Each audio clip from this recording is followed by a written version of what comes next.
एक दिन में ब्रेकफास्ट, लंच और डिनर करना इम्पोर्टेंट है। इन तीनों मील्स को समय से खाने के साथ ही इन तीनों के बीच में गैप रखना भी जरूरी है। हम अक्सर इन चीजों पर ध्यान नहीं देते, लेकिन ऐसा करना शरीर के लिए अच्छा होता है और मेटाबॉलिज्म बूस्ट करने में मदद मिल सकती है।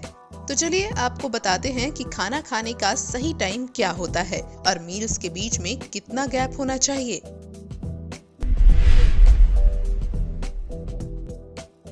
एक्सपर्ट्स के अनुसार किसी को उठने के 2 घंटे के अंदर अपना नाश्ता करना चाहिए। ऐसा नहीं करने से आपका मेटाबॉलिज्म स्लो हो सकता है। उठने के बाद जितना जल्दी आप अपना नाश्ता खाते हैं, ये आपके मेटाबॉलिज्म के लिए उतना ही बेहतर है। हमारी पाचन शक्ति दोपहर 12 से 2 बजे के बीच सबसे मजबूत होती है। इस समय शरीर अत्यधिक पौष्टिक भोजन को पचाने और सभी पोषक तत्वों को ठीक से एब्जॉर्ब करने में सक्षम होता है।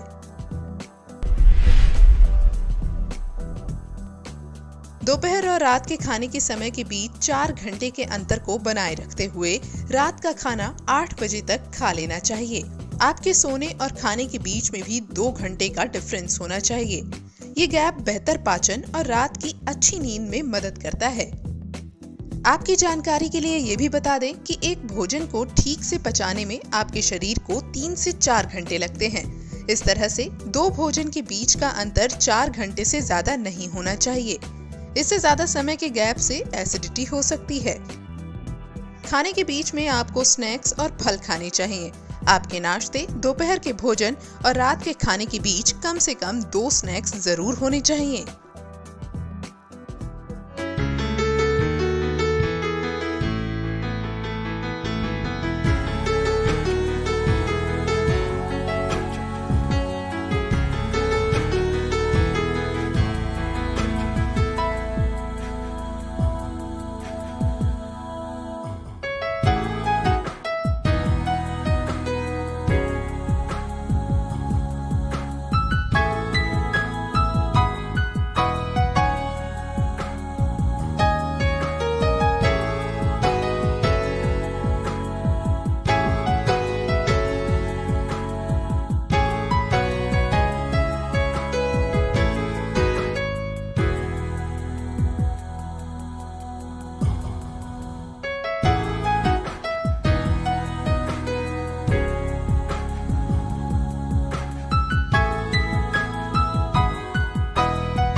कैसे बने, how to become an extraordinary. याद रखिए, एक्स्ट्रा ऑर्डिनरी बनना टैलेंट का खेल नहीं है, ये मेहनत का खेल है।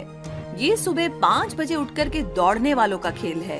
ये रात रात भर जाग करके पढ़ने वालों का खेल है। ये गर्मी, जाड़ा, बरसात हर मौसम में बाहर निकलकर कस्टमर से मिलने वालों का खेल है। दरअसल एक्स्ट्रा ऑर्डिनरी बनना इनपुट का खेल है। अगर इनपुट एक्स्ट्रा ऑर्डिनरी होता है तो अपने आप ही आउटपुट एक्स्ट्रा ऑर्डिनरी हो जाता है, और इनपुट देना हमारे अपने हाथ में है।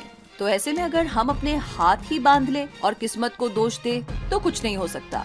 हमें मुट्ठी कसनी होगी, खुद को तैयार करना होगा। हमें किसी भी कीमत पर ईश्वर के दिए इस जीवन को सार्थक बनाना होगा। तो अगला सवाल ये है कि एक्स्ट्रा लेना तो आसान है, लेकिन ये एक्स्ट्रा दिया कैसे जाए? तो इसका सिंपल सा जवाब यही है कि हर कोई एक्स्ट्रा ऑर्डिनरी नहीं होता, क्योंकि हर कोई एक्स्ट्रा नहीं देता, और हर कोई एक्स्ट्रा इसलिए नहीं देता क्योंकि ऐसा करना आसान नहीं होता। ऐसा करने में बहुत मेहनत और सेल्फ डिसिप्लिन की जरूरत होती है। पर अगर आपको लाइफ में कुछ मीनिंगफुल हासिल करना है तो आपको अपना एक्स्ट्रा देना ही होगा।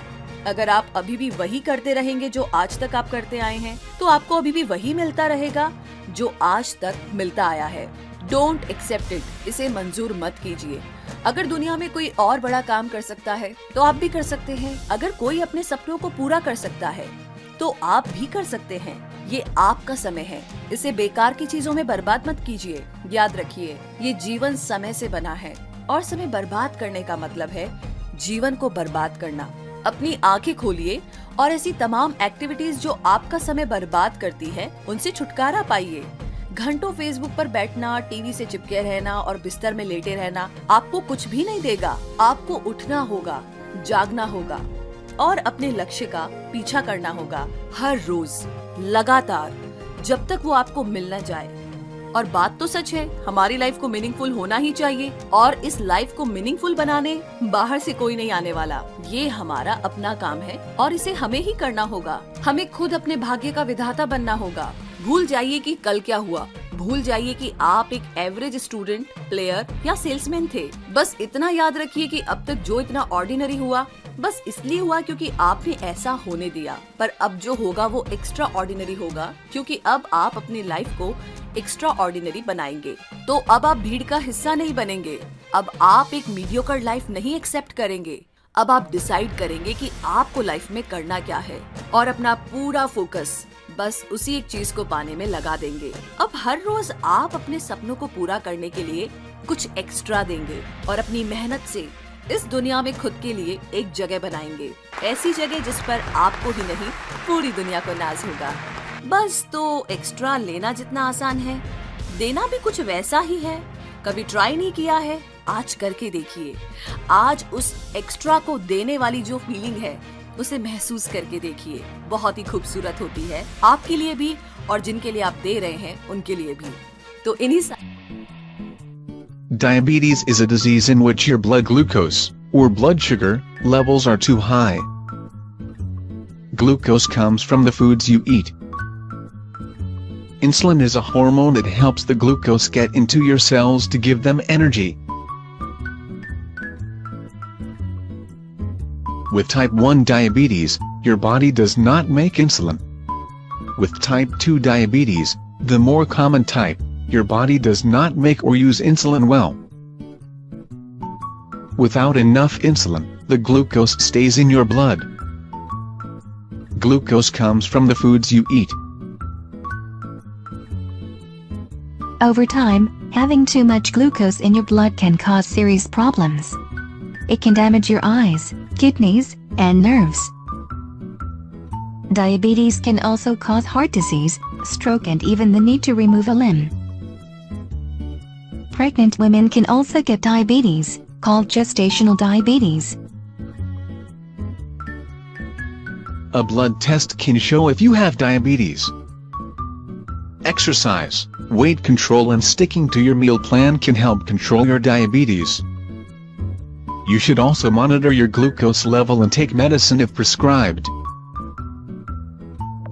प्रिवेंशन कर सकते हैं। सबसे पहले हम आते हैं डायबिटीज़ की डेफिनेशन पे। दोस्तों, आमतौर पर हम कुछ भी खाते हैं, जो चीज़ भी खाते हैं वो हमारे पेट में जाती है और वो इंटेस्टाइन के थ्रू हमारी ब्लड कैपिलरीज में जाती है। और आप ये ब्लड कैपिलरीज देख रहे हैं कि जो भी हमने खाया, ये स्टमक है हमारे पास। स्टमक में हमने जो कुछ भी खाया वो हमारे स्टमक में चला जाता है। फिर स्टमक से वो सारी चीज़ें हमें ब्लड पे चली जाती हैं, सारी की सारी ग्लूकोज में कन्वर्ट होकर फिर वो ब्लड के थ्रू हमारे सारे के सारे सेल के साथ गुजरती हैं। फिर जिस भी सेल को कोई ग्लूकोज चाहिए होता है तो वो ग्लूकोज उनको मिल जाता है। ये सारे के सारे आप देख रहे हैं साइड में, ये जो हैं ये सेल हैं साइड में ये, और ये जो देख रहे हैं ये सारे के सारे ये सेल हैं। तो ये हमारी ब्लड कैपिलरी में जो ग्लूकोज देख रहे हैं, वाइट डॉट्स जो हैं ये ग्लूकोज है, और ये जो ब्लू डॉट है ये है हमारे पास इंसुलिन। तो इन ग्लूकोज को सेल में जाने के लिए इंसुलिन की ज़रूरत पड़ती है। तो ये आप एक नॉर्मल सेल की कंडीशन देख सकते हैं कि इसमें अंदर ये ग्लूकोज अंदर जा रहा है, इसके अंदर वो तभी जा पा रहा है क्योंकि इसके साथ इन रिसेप्टर पे ये इंसुलिन अटैच है। और इसमें देख सकते हैं इसमें इंसुलिन नहीं है, तो ये ग्लूकोज सारा का सारा बाहर है, तो ये ग्लूकोज सेल के अंदर नहीं जा पा रहा। इसी वजह से ये ग्लूकोज जो है ये बाहर खड़ा है और ये अंदर सेल यूटिलाइज नहीं कर पा रहा। तो इस चीज़ को हम कहते हैं इस पेशेंट को या इस पर्सन को डायबिटीज़ हो गई है।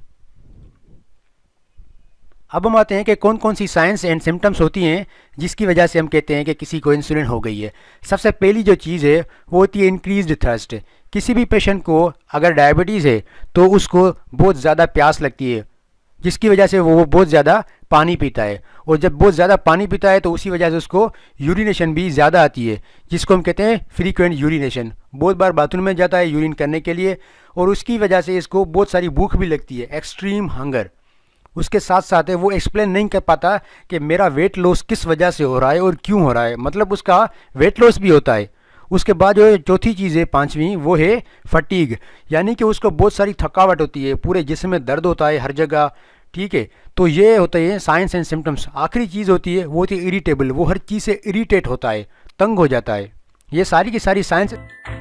शरीर को अपनी गतिविधियों के लिए आवश्यक ऊर्जा भोजन में उपस्थित कार्बोहाइड्रेट, प्रोटीन और फैट्स के माध्यम से मिलती है। इसमें भी ग्लूकोज या शर्करा मुख्य है, जो कार्बोहाइड्रेट का एक प्रमुख अवयव है। भोजन में उपस्थित स्टार्ची फूड जैसे आलू, चावल, चीनी, मीठे पदार्थ, दूध या दूध से बनी वस्तुएं एवं फल, यह इस ग्लूकोज के प्रमुख साधन हैं।